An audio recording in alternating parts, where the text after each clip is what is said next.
Chicago, 1886. The air was thick with smoke, sweat, and the kind of anger that makes men forget fear. The city was a powder keg, labor against capital, workers against the badge. And when the fuse burned down, the explosion didn't just kill men, it killed justice.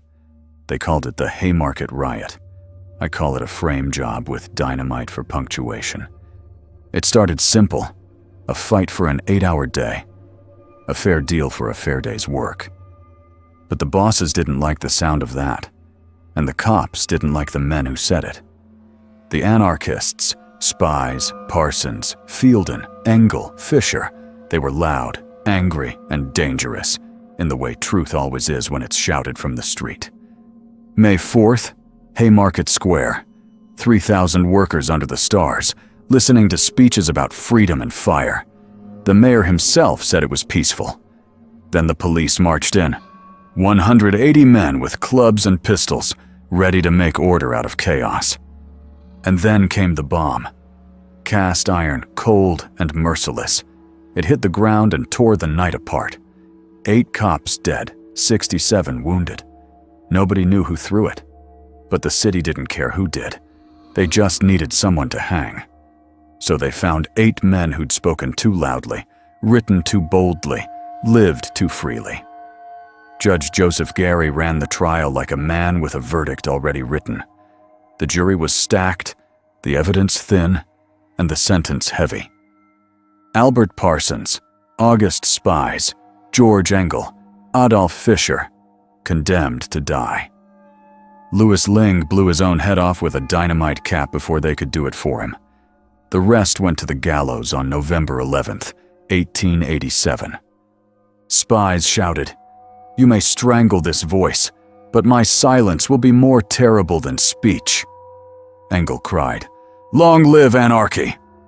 Parsons tried to speak, but the trapdoor cut him off mid-sentence.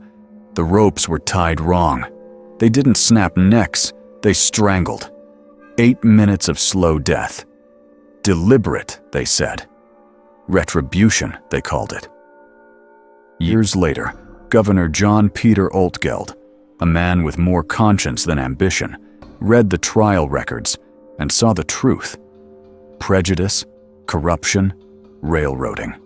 He pardoned the survivors, Schwab, Fielden, Niebe, and signed his own political death warrant. The press called him John Pardon Altgeld. He wore the name like a badge. He said justice mattered more than power.